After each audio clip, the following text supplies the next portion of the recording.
of atoms of nearly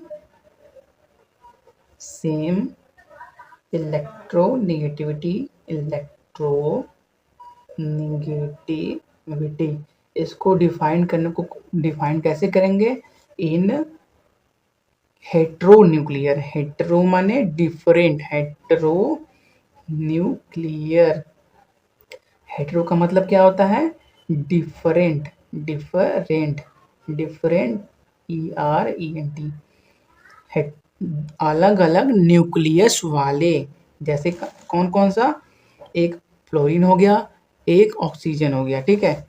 fluorine में fluorine का nucleus, oxygen में ऑक्सीजन का न्यूक्लियस।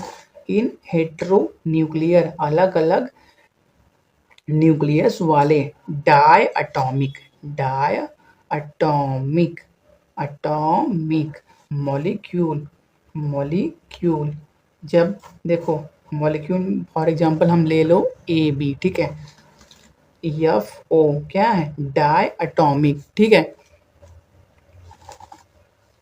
डायटोमिक मतलब दो आटम से बने हुए। डायटोमिक का मतलब दो आटम से बने हुए।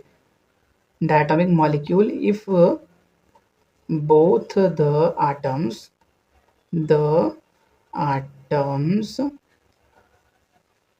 are linked, linked with single covalent bond, then the bond length को हम क्या बोलते हैं?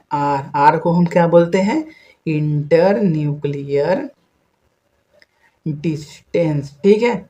Distance, then the bond length DAB, जिसको हम DAB से डिनोट करते हैं, is equal to the radius of the two atoms, ठीक है। जैसे मान लो ये कोई A आटम है, ये कोई B आटम है। जब ये दोनों बॉन्ड बनाएंगे तो इसके न्यूक्लियस से न्यूक्लियस को डिस्टेंस को क्या बोलते हैं? इंटर न्यूक्लियर डिस्टेंस या फिर बॉन्ड लेंथ। तो DAB, इनके बीच का बॉन्ड लेंथ किसके बराबर होगा? इसके रेडियस प्लस इसके radius, that is radius of A plus radius of B। ये पहला केस है जब दोनों का इलेक्ट्रोनेगेटिविटी क्या हो? ऑलमोस्ट इक्वल हो, ठीक है। क्या हो? ऑलमोस्ट इक्वल हो, पहला केस हो गया, ठीक है। AB है, दोनों जब बॉन्ड बनाएंगे तो ऐसे दिखेंगे।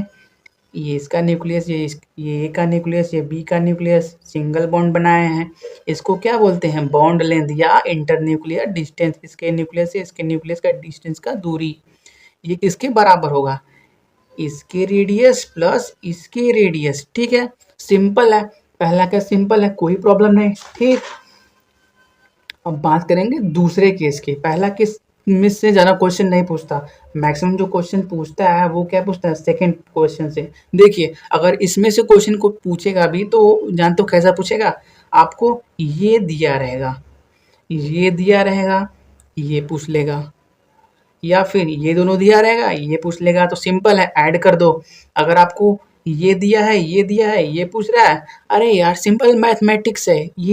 इस वाले पहले वाले जो रेडियस निकालने का प्रॉब्लम था उसमें कोई ज़्यादा लोचा नहीं है। आराम से फॉर्मूला रखो, क्वेश्चन आपका सॉल्व हो जाएगा, ठीक है। प्रॉब्लम